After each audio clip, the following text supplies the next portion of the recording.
I never thought my modest three-bedroom ranch in Cedar Falls, Iowa would become the center of a legal nightmare that would expose corruption reaching all the way to the county level. The first sign of trouble came on a Tuesday morning in March when I found a neon orange violation notice stapled to my front door, claiming my lawn was half an inch too tall according to HOA standards I'd never even heard of. My name is Yuri Quinlan, and I'd lived in Meadowbrook Estates for 8 years without a single issue.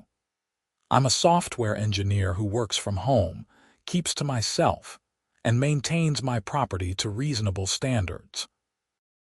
The subdivision was built in the early 2000s, and when I bought my house in 2017, the HOA seemed like a formality. Annual dues were $90, meetings were sparse, and nobody really bothered anyone. That all changed when Brenda Kensington became HOA president in January. Brenda was exactly what you'd picture when someone says, HOA nightmare. 52 years old with an asymmetrical blonde bob that probably cost more than my monthly mortgage payment, she drove a white Lexus SUV and wore athleisure outfits that screamed, "I need to speak to your manager." She'd moved into the neighborhood just 2 years prior, but somehow managed to campaign her way into the board presidency with promises of restoring property values and maintaining community standards. I pulled the violation notice off my door and read it again. The fine was $75 if paid within 10 days, increasing to $200 if ignored. I walked to the edge of my driveway and looked at my lawn. It was green, healthy, and had been mowed 3 days earlier. There wasn't a single blade of grass that looked out of place. My neighbor Tom Patterson was getting his mail across the street. I waved him over. "Tom, does my lawn look too long to you?" Tom squinted at my yard, then shook his head. "Looks fine to me. Better than mine, actually." "Why?" I showed him the notice. His expression darkened immediately. "Brenda's been doing this all over the neighborhood. I got one last week claiming my mailbox was the wrong shade of black. It's the same mailbox I've had since 2009. "You're kidding." "I wish." The Hendersons got cited for having their trash cans visible from the street, even though pickup isn't until the next morning. She's writing violations for everything. Tom crossed his arms. "There's a meeting next week. You should come. People are getting fed up." I told Tom I'd be there and went inside to draft an email to the HOA board. I kept it professional, attached photos of my lawn from multiple angles with a ruler showing the grass height at exactly 2 inches, and requested clarification on which specific guideline I'd violated. I sent it to the official HOA email address listed on our community website. 3 days passed with no response. The violation notice said I had 10 days to pay, but I wasn't about to hand over $75 for a bogus fine. On the 4th day, I found another orange notice on my door. This one claimed my house numbers were non-compliant with community aesthetic standards. The same brass numbers had been there when I bought the house. The same numbers that were on half the houses in the neighborhood. I took photos, documented everything, and sent another email. Still no response. When I tried calling the phone number listed on the HOA website, it went to a voicemail box that was full. I was starting to understand why Tom looked so frustrated. The following Tuesday, I attended the HOA meeting at the community clubhouse. About 40 homeowners showed up, which Tom told me was unprecedented. Usually these meetings drew maybe 5 people. Brenda sat at a folding table at the front with 2 other board members, Patricia Donnelly, the treasurer, and Mark Whitmore, the secretary. All 3 looked annoyed that so many people had shown up. "This meeting will come to order," Brenda announced, banging a gavel like she was presiding over the Supreme Court. "We have a full agenda tonight, so let's keep comments brief." A man in the front row immediately stood up. I want to know why I got fined $150 for having a garden gnome in my front yard. The guidelines say no offensive decorations. It's a gnome. The guidelines also specify that lawn ornaments must be approved by the Architectural Review Committee, Brenda said without missing a beat. You failed to submit the proper paperwork. I've had that gnome for 6 years, and you've been in violation for 6 years. Next. The meeting devolved quickly. Homeowner after homeowner stood up with complaints about violation notices, unanswered emails, and fines that seemed arbitrary and excessive. Brenda dismissed each concern with the same rehearsed responses about maintaining standards and following proper procedures. When I finally got my turn to speak, I explained my situation and asked why my emails had gone unanswered. All correspondence is reviewed in the order it's received, Brenda said coolly. If you haven't received a response, your concern is still in the queue. I sent the first email 9 days ago. How long is the queue? That's not relevant to this meeting. If you have a formal complaint, you can submit it in writing to the board. She moved to call on the next person, but I wasn't done. I did submit it in writing, via email, twice, with photographic evidence that my lawn and house numbers are in compliance. Brenda's expression hardened. Mr. Quinlan, I've noted your concern. The board will review it in due course. Please sit down so others can have their turn. I sat, but my hands were shaking with frustration. This wasn't a meeting. It was theater. Brenda had no intention of addressing anyone's legitimate concerns. As the meeting dragged on for another hour, it became clear that the board operated with complete impunity. When someone asked to see the HOA budget, Patricia claimed the documents weren't available. When another homeowner questioned whether all these fines were even legal, Mark said they should consult their own attorney. The meeting ended with nothing resolved.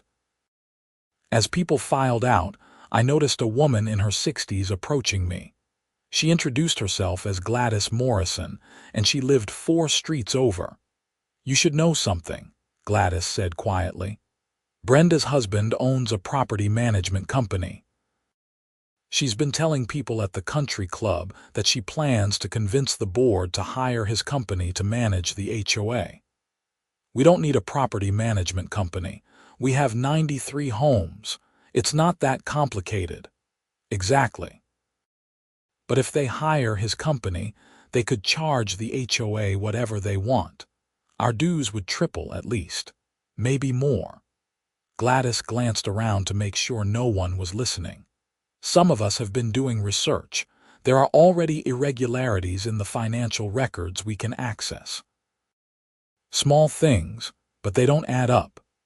I asked Gladys what kind of irregularities, and she pulled out a folder from her purse. Inside were printed copies of the HOA's bank statements from the previous 6 months, obtained through a formal records request. She'd highlighted several entries. Look at this. 4 payments to something called MK Consulting, $500 each. But there's no contract on file, no description of services rendered. Same thing with these vendor payments. The amounts are just under the threshold that would require board approval under our bylaws. I studied the statements. Gladys was right. The pattern was suspicious. Have you brought this to anyone's attention? I sent a formal letter to the board 3 weeks ago. No response. I tried to bring it up at the last meeting, but Brenda said financial questions had to be submitted in writing first. When I said I'd already done that, she claimed she never received it. Gladys shook her head. Something isn't right, Yuri. And I think Brenda's counting on people just paying the fines and moving on because it's easier than fighting. I took photos of the bank statements with my phone and thanked Gladys for the information. That night, I couldn't sleep. I kept thinking about the violation notices, the unanswered emails, the suspicious financial transactions. This wasn't just about an overzealous HOA president. This felt like fraud. The next morning, I decided to go through the HOA's governing documents line by line. I'd signed them when I bought the house, but had honestly never read them in detail. It took me 3 hours to get through all 47 pages, but what I found was illuminating. According to our bylaws, the board was required to respond to homeowner correspondence within 15 business days. They were required to hold quarterly meetings with proper notice. They were required to provide financial statements to any homeowner upon request. Brenda had violated every single one of these requirements. More importantly, I discovered that any homeowner could petition to remove a board member for cause with a vote of the general membership. All it required was a petition signed by 20% of homeowners and a special meeting. I called Tom and Gladys and explained what I'd found.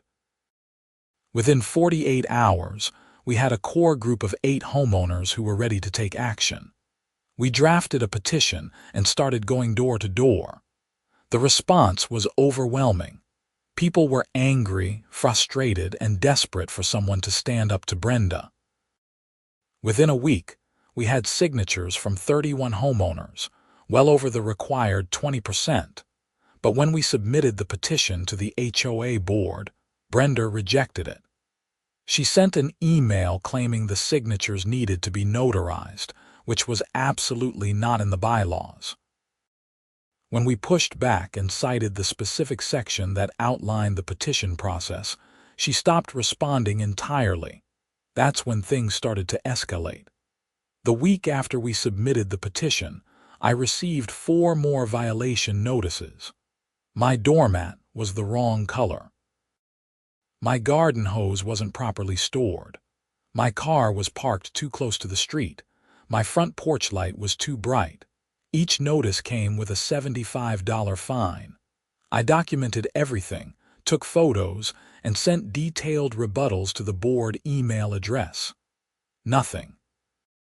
Tom received similar treatment, as did 3 other members of our group. It was clear retaliation, but we couldn't get anyone to listen. I tried calling the property management attorney listed in our HOA documents, but the number was disconnected. The website listed a registered agent for legal service, but when I looked up the address, it was a UPS store. I spent hours researching Iowa HOA law. It turned out that HOAs in Iowa operate under a mix of state statutes and common law, and they have broad authority to enforce covenants and restrictions. However, they're still subject to basic principles of fairness and due process. More importantly, board members have a fiduciary duty to act in the best interests of the association, not themselves. That's when I realized I needed to stop trying to work within the HOA's broken system and start looking at this from a legal perspective. If Brenda and her board were misusing HOA funds, that wasn't just a violation of bylaws. That was potentially embezzlement. I started making calls. I contacted the Iowa Attorney General's office, but they told me they don't handle HOA disputes. I tried the Better Business Bureau, but HOAs aren't businesses in the traditional sense. I even reached out to a few local attorneys who claimed to specialize in HOA law, but they all wanted retainers of $5,000 or more just to review the case. I couldn't afford that kind of money, and I knew most of my neighbors couldn't either. We were stuck. Brenda knew it. The violation notices kept coming, the fines kept accumulating, and there was nothing we could do about it. Then one evening in late April, I was at my kitchen table, buried in HOA documents, when I remembered something my father had told me years ago. He'd served as county sheriff in Nebraska for 20 years before retiring, and he always said that people forget sheriffs have jurisdiction over civil matters, not just criminal ones. In Iowa, Sheriffs are constitutional officers with broad authority. I wasn't sure if this qualified, but I was out of options. I looked up the number for the Black Hawk County Sheriff's Office and called the non-emergency line. The dispatcher who answered was professional but skeptical when I tried to explain the situation. "Sir, HOA disputes are usually civil matters. You'd need to contact an attorney." "I understand, but I have evidence of potential financial fraud. The HOA board is collecting fines under false pretenses, and there are unexplained payments from the HOA accounts. Isn't that theft?" There was a pause. "Hold on." I was transferred twice before a man with a deep, authoritative voice came on the line. "This is Sheriff Marcus Caldwell. I understand you have concerns about your homeowners association." I'd expected to leave a message or maybe talk to a deputy. Getting the actual sheriff was unexpected. I quickly explained everything. The bogus violation notices, the ignored complaints, the suspicious financial transactions Gladys had found, the retaliation against homeowners who tried to organize. Sheriff Caldwell listened without interrupting. When I finished, he asked, "How much money are we talking about?" "Based on what we can see, probably $5,000 to $10,000 over the past 6 months. But we can't access all the records. The board won't provide them." "And you said you have documentation of all this?" "Yes, sir. Emails, photos, bank statements, copies of our governing documents, everything." "Can you come to my office tomorrow morning? Bring everything you have. Let me take a look." I agreed immediately and hung up feeling hopeful for the first time in weeks. I called Tom and Gladys and told them about the conversation. We spent the rest of the evening organizing all our documentation into a clear, chronological timeline. The next morning, I arrived at the Black Hawk County Sheriff's Office at 9 o'clock sharp. Sheriff Caldwell was in his mid-50s, with gray hair and the kind of presence that commanded respect without saying a word. He invited me into his office and offered me coffee. "Walk me through this from the beginning," he said, pulling out a legal pad. I spent the next hour explaining everything. Sheriff Caldwell took notes, asked pointed questions, and occasionally stopped me to clarify specific details. When I showed him the bank statements with the highlighted suspicious transactions, his expression darkened. "MK Consulting." "Do you know what that stands for?" "No, we couldn't find any business registered under that name in Iowa." "What about the board treasurer's name again?" "Patricia Donnelly." Sheriff Caldwell wrote something down. "And the secretary, Mark Whitmore." He tapped his pen on the pad. "MK. Mark Kensington, maybe. That's Brenda's husband's name, right?" I felt stupid for not making that connection earlier. "Oh my God, you think the payments are going to him?" "I think it's worth investigating. What you're describing, if it's accurate, could constitute several crimes. Theft by deception, fraud, potentially abuse of fiduciary duty." He leaned back in his chair. HOAs are tricky because they operate in this gray area between private organizations and quasi-governmental entities. But at the end of the day, board members are handling other people's money. If they're misusing those funds for personal benefit, that's criminal. "So what happens now?" "Now I do some digging. I'll need you to sign a formal complaint so I can open an investigation. I'll also need copies of all your documentation." He paused. "I want to be clear with you, Mr. Quinlan. This could take time. I need to verify everything, potentially get subpoenas for financial records, interview witnesses. It won't be quick." "I understand, but we're out of options.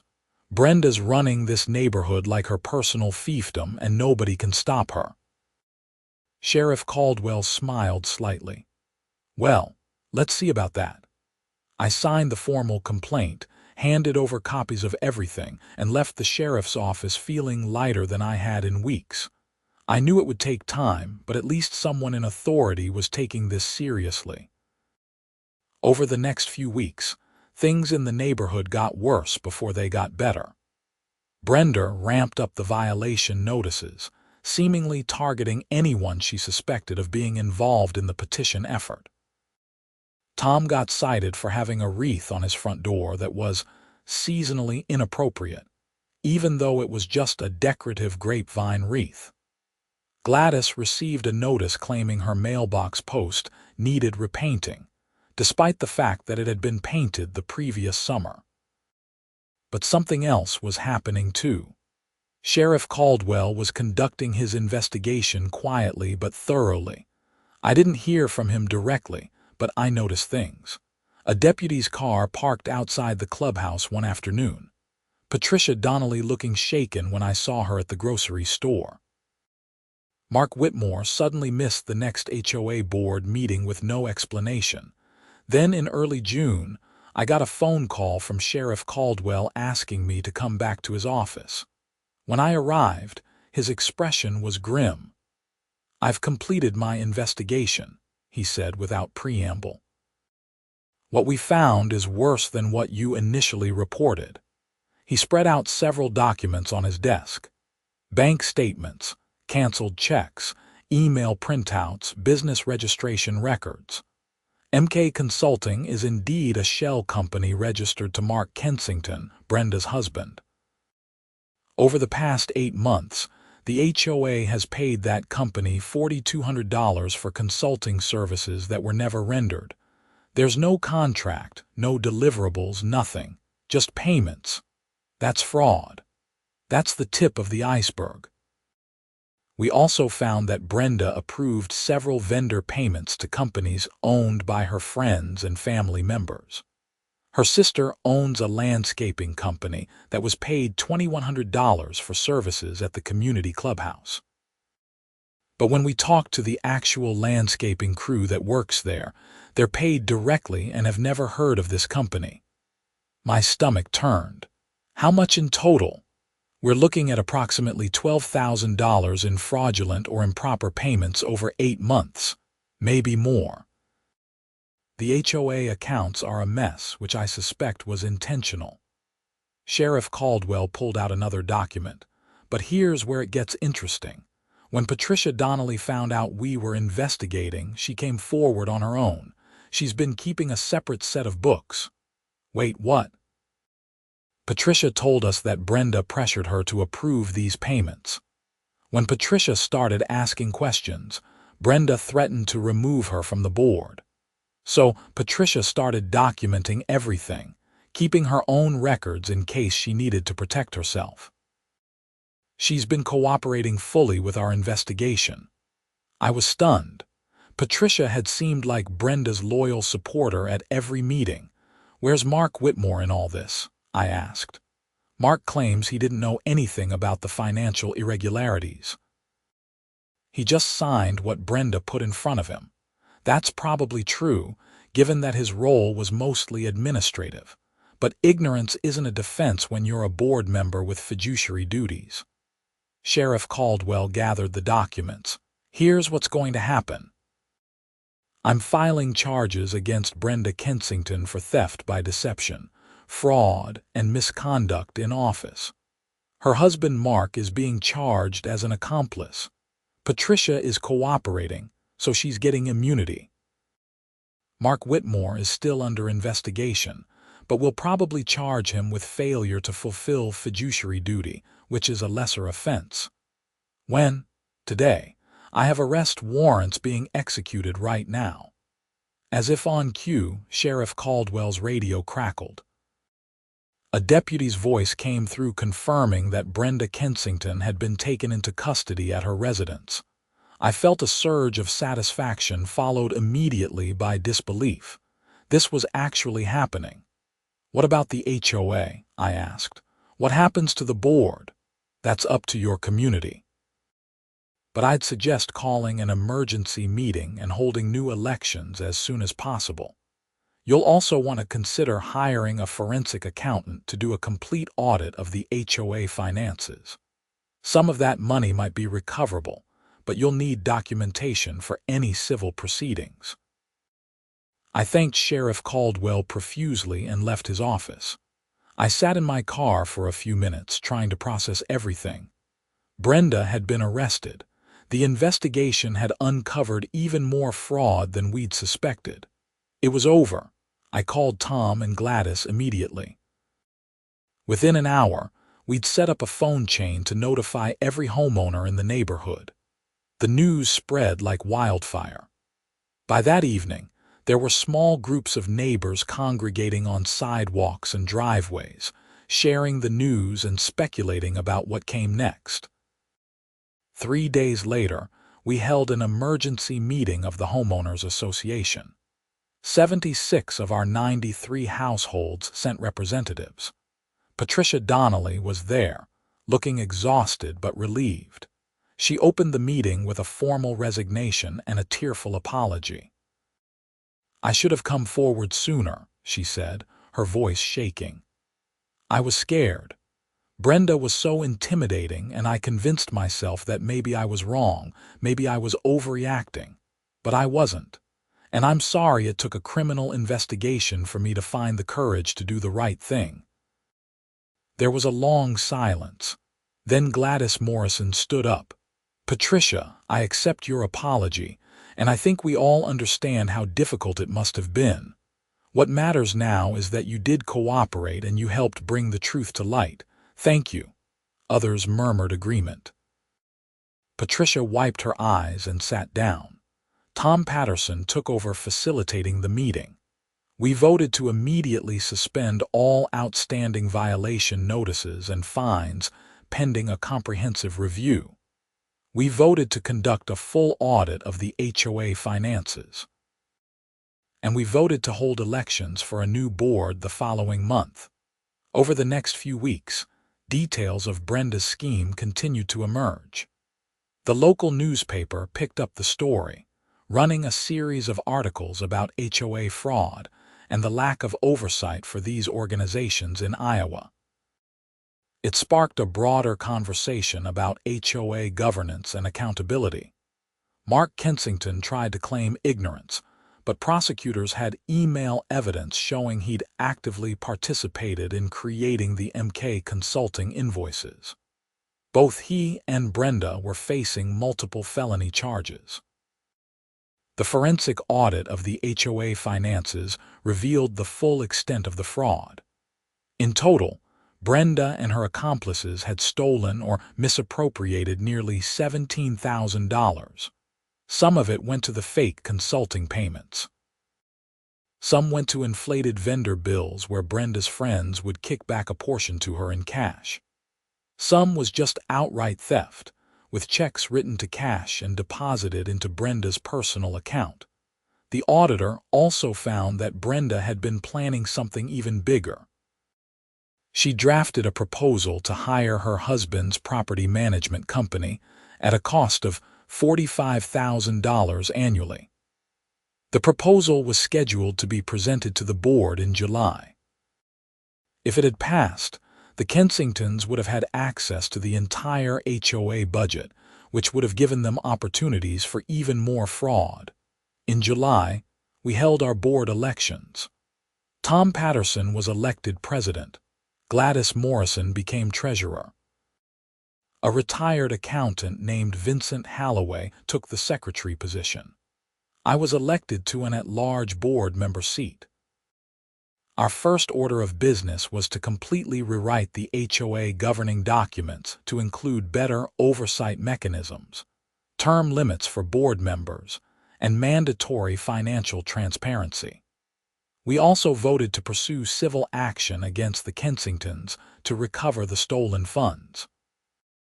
Between the criminal restitution and the civil judgment, we eventually recovered about $14,000.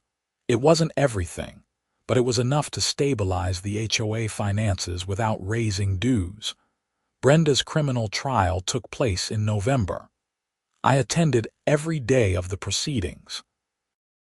The prosecution laid out a meticulous case documenting every fraudulent transaction, every forged signature, every lie Brenda had told to cover her tracks. Patricia Donnelly testified for 2 days, walking the jury through the financial records and explaining how Brenda had manipulated and intimidated her. Sheriff Caldwell testified about the investigation and how he'd uncovered the web of shell companies and kickback schemes. When the defense attorney tried to suggest this was just a misunderstanding about HOA governance, Sheriff Caldwell shut it down immediately.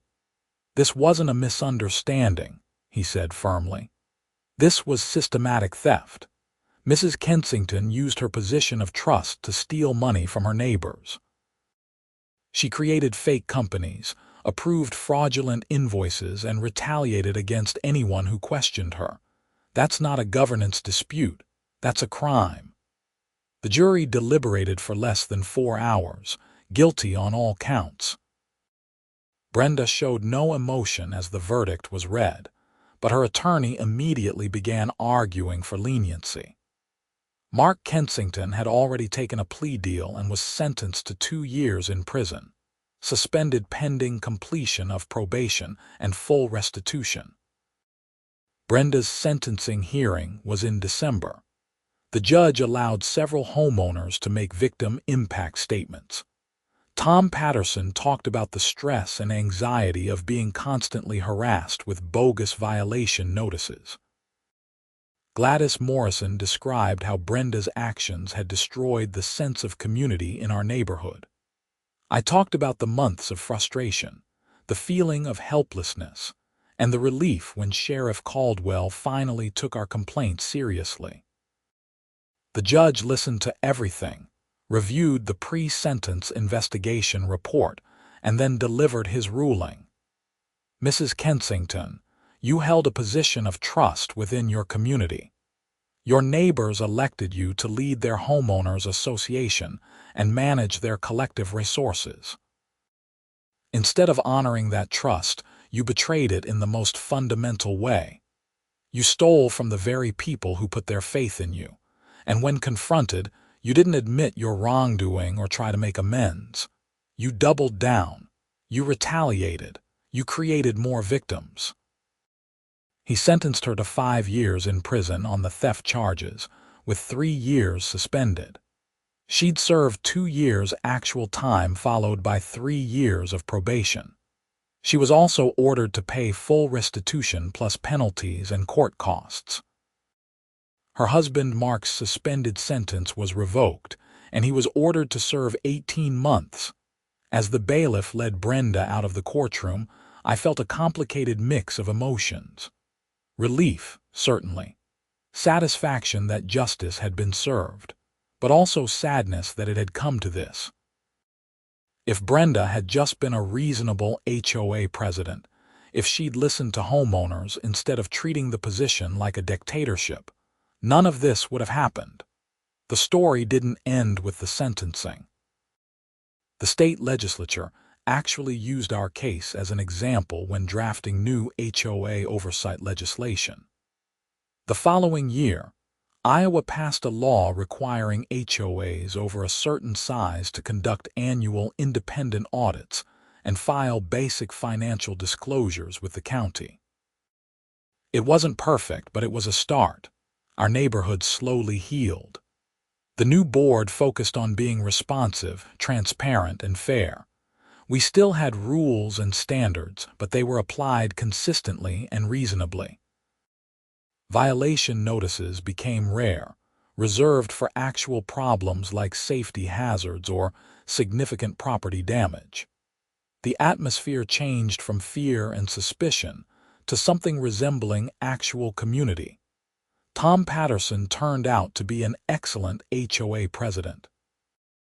He organized neighborhood events, established a transparency portal where homeowners could access financial records and meeting minutes online, and made himself available to address concerns before they escalated into conflicts. Gladys managed the finances with meticulous care, and Vincent kept detailed records of everything. I learned a lot from the experience. I learned that sometimes you have to fight back against bullies, even when the system seems stacked against you. I learned that documentation is everything. I learned that most people will ignore problems until someone has the courage to stand up and say this isn't right. Most importantly, I learned that sheriffs have more authority than most people realize. When I called Sheriff Caldwell that evening in April, I had no idea if he'd take me seriously. I half expected to be dismissed or told it was a civil matter outside his jurisdiction. But he listened. He investigated. He treated our complaints with the gravity they deserved. I actually had coffee with Sheriff Caldwell a few months after the trial. I wanted to thank him properly for everything he'd done. He waved off my gratitude. "I was just doing my job," he said. "But I'll tell you something. Your case opened my eyes to how much these HOA situations can spiral out of control. We've started training deputies on HOA fraud indicators. We've developed relationships with state regulators. You weren't the first person to call us with HOA complaints, but you were the first one with enough documentation to build a real case. I got lucky that you took it seriously. You got lucky that you were thorough. If you just called and said your HOA president is mean, there's nothing I could have done. But you had evidence. You'd done your research. You could articulate specific crimes, not just grievances." He sipped his coffee. That made all the difference. Looking back, I realize how easily things could have gone differently. If Gladys hadn't obtained those bank statements, if Patricia hadn't kept her own records, if Sheriff Caldwell hadn't been willing to investigate. If any one of those dominoes hadn't fallen, Brenda would probably still be running the HOA, stealing money, and making our lives miserable. The experience changed how I think about community involvement. Before all this, I was the guy who paid his HOA dues and ignored the meetings. I didn't want to get involved in neighborhood politics or governance. It seemed boring and pointless. But I learned that apathy creates vacuums, and vacuums get filled by people like Brenda Kensington. Now I actually read the meeting minutes. I review the financial statements. I ask questions when something doesn't make sense. And I encourage my neighbors to do the same. Not because I want to be suspicious or confrontational, but because accountability requires participation. The Meadowbrook Estates HOA today bears little resemblance to what it was under Brenda's regime. Our annual dues are still $90. We maintain common areas, organize a neighborhood watch, and host a summer barbecue and winter holiday party. Violation notices are rare and usually warranted. The board is responsive and transparent. Most importantly, there's no fear. Nobody's afraid to plant a garden, paint their door a slightly different shade, or park their car in their own driveway. We have reasonable rules that serve the community's interest, not one person's ego or bank account. I still live in the same 3-bedroom ranch I bought in 2017. My lawn is green and healthy. My house numbers are the same brass fixtures they've always been, and my doormat is whatever color I want it to be. Nobody's sending me violation notices because there's nothing to violate. Tom often jokes that we should put up a historic marker at the clubhouse commemorating the great HOA fraud of 2026. I don't think we need a marker. Those of us who lived through it remember. We remember what it felt like to be powerless against petty tyranny. We remember the frustration of being ignored and dismissed. And we remember the relief when someone finally listened. Every time I drive past the Black Hawk County Sheriff's Office, I think about that phone call I made on a random evening in April. I was desperate, out of options and grasping at straws. I didn't know if calling the sheriff would help or if I'd just be wasting everyone's time. But I made the call anyway, because doing nothing wasn't an option anymore. That decision changed everything. One phone call led to an investigation. The investigation uncovered fraud. The fraud led to arrests and prosecution. The prosecution led to convictions, and the convictions led to real change in our community and beyond. People sometimes ask me if I regret getting involved, given how much time and stress it caused. The answer is no. Not for a second. Someone needed to stand up to Brenda. Someone needed to document what was happening and take it to the authorities. Someone needed to organize the homeowners and push for accountability. I'm not a confrontational person by nature. I don't seek out conflict or drama. But when I saw what was happening in my neighborhood, when I experienced firsthand the injustice of Brenda's scheme, I couldn't just accept it. I had to do something, and I'm glad I did. Because now I live in a community that actually functions like a community, where neighbors help each other instead of reporting each other, where the HOA serves the homeowners instead of exploiting them, where people don't live in fear of orange violation notices appearing on their doors. The last time I saw Brenda was at her sentencing hearing. As the bailiff led her away, she glanced back at the gallery where several homeowners sat watching. For just a moment, our eyes met. I don't know what she saw in my expression. I wasn't angry anymore. I wasn't even satisfied. I just felt sad that it had come to this. She looked away first and disappeared through the door to the holding cells. I haven't seen her since. According to the Iowa Department of Corrections website, she's serving her sentence at the Women's Correctional Facility in Mitchellville. She'll be eligible for parole in about 8 months. I don't know what will happen to her after she's released. I doubt she'll move back to Cedar Falls. The local newspapers covered the case extensively, and everyone in town knows what she did. Her reputation is destroyed. Her marriage is probably over, given that her husband blamed her for dragging him into the scheme. Her dream of building a property management empire is finished. Part of me wonders if she ever reflects on her choices, if she ever thinks about how differently things could have turned out. She could have been a good HOA president. She had the organizational skills, the attention to detail, the force of personality. If she'd channeled those abilities toward actually serving the community instead of enriching herself, she would have been successful. People would have respected her. She could have made a real positive impact. Instead, she chose greed. She chose to see the HOA as her personal piggy bank and her neighbors as marks to be exploited. And now she's in prison while the community she tried to control has moved on without her. I think that's the real lesson from all of this. Power without accountability inevitably leads to abuse. Whether it's a government, a corporation, or just a neighborhood HOA, any organization needs checks and balances. It needs transparency. It needs people who are willing to ask hard questions and demand honest answers. Brenda thought she was untouchable. She thought homeowners would just pay the fines and accept her authority because fighting back was too expensive and too difficult. She was almost right. If the legal system had been our only option, she probably would have gotten away with it.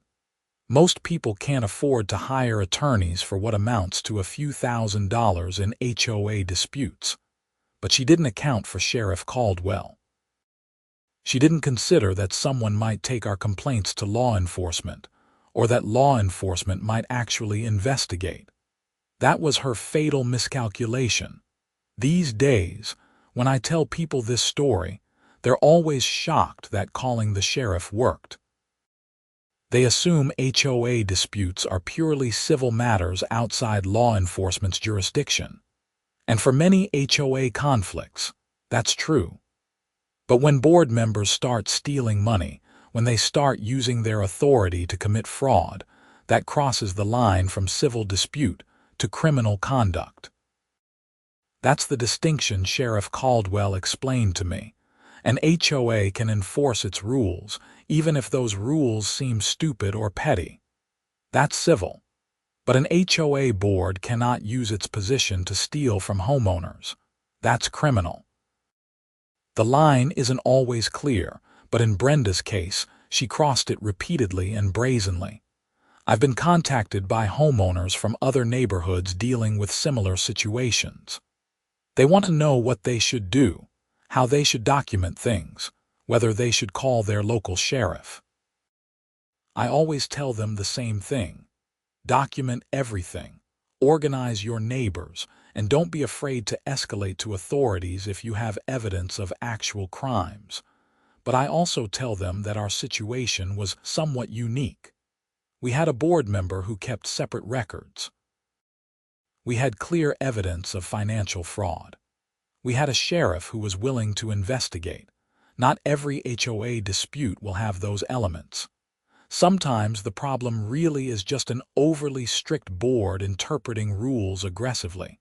That's frustrating, but it's not criminal. The key is understanding the difference and knowing when you've crossed from annoying to illegal. Brenda could have written bogus violation notices forever, and as long as she didn't actually try to collect the fines or place liens on properties, it would have been hard to charge her with anything. But she got greedy. She started creating fake companies and approving fraudulent invoices. She started actually stealing money. That's what gave us grounds to involve law enforcement. I'm sometimes asked if I'm worried about retaliation from Brenda's friends or family. The honest answer is no. Most people in Cedar Falls were as appalled by her actions as we were. Even people who'd liked Brenda personally couldn't defend what she'd done. The evidence was too clear, the betrayal too fundamental.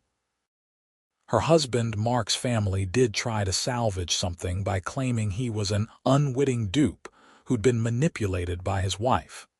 The prosecutors didn't buy it, and neither did the judge. Mark was an adult with business experience. He knew what he was doing when he created MK Consulting and billed the HOA for services never rendered. The whole experience has made me more cynical about HOAs in general. I understand the theory behind them.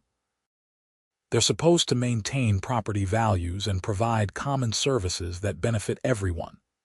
But the potential for abuse is enormous, especially in smaller HOAs that don't have professional management or robust oversight.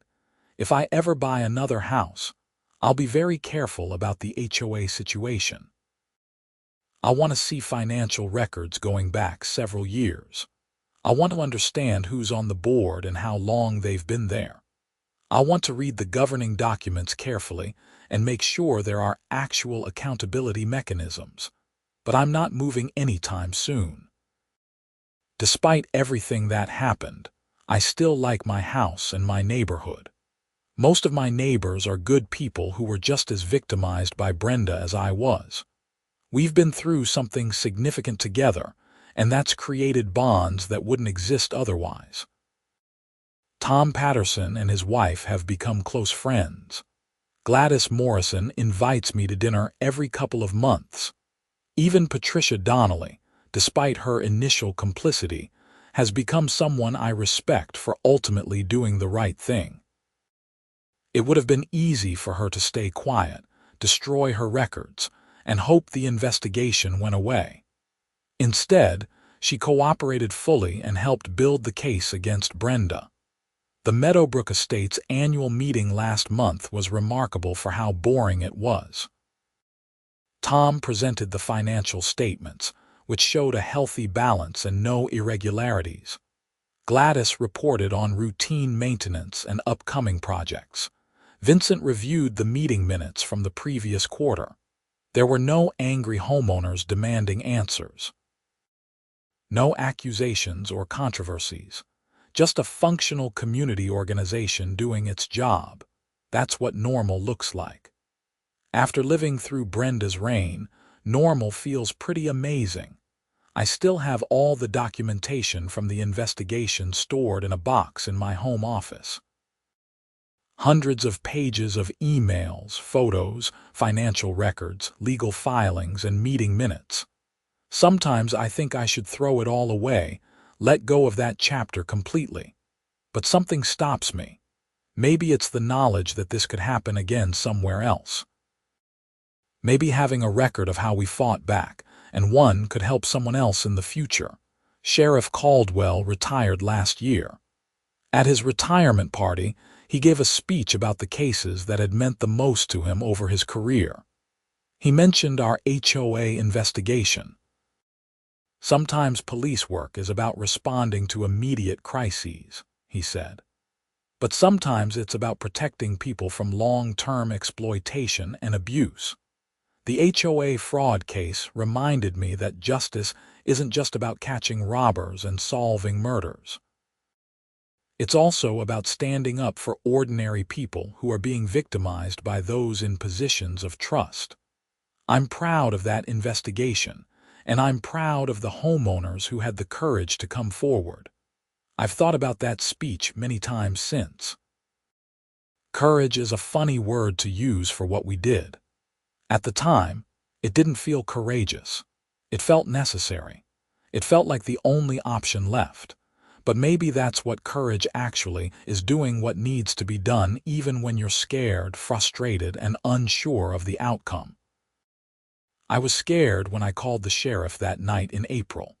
I was frustrated by months of being ignored and dismissed. I was unsure whether anything would come of it, but I made the call anyway, because staying silent wasn't acceptable anymore.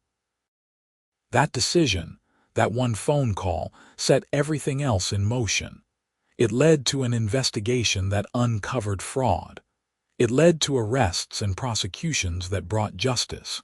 It led to reforms that made our community better. All because I picked up the phone and asked for help. Sometimes I wonder what would have happened if I hadn't made that call. Would someone else have eventually stepped up? Would Brenda have gotten away with it indefinitely?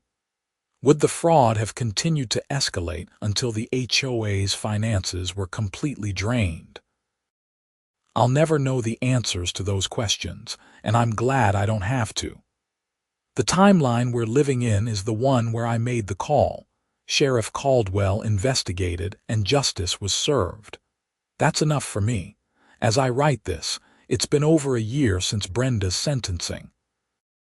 Life has returned to normal in Meadowbrook Estates. The clubhouse is being used for community events instead of contentious board meetings.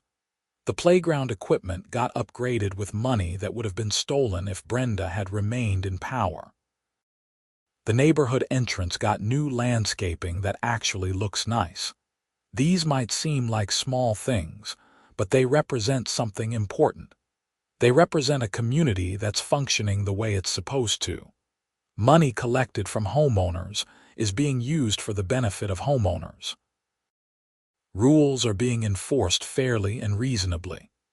People aren't afraid of their own HOA. That's not a small accomplishment. That's exactly what we fought for. I received a letter last month from an attorney in Des Moines representing a group of homeowners dealing with their own HOA nightmare. They'd read about our case and wanted advice. I spent an hour on the phone with them, walking through everything we'd done, what had worked and what hadn't. I told them about documentation, about organizing neighbors, about not being afraid to escalate to authorities when crimes are being committed. I told them about Sheriff Caldwell and how his willingness to investigate made all the difference. I told them to be patient, thorough, and persistent. I don't know if their situation will turn out the same way ours did. Every case is different.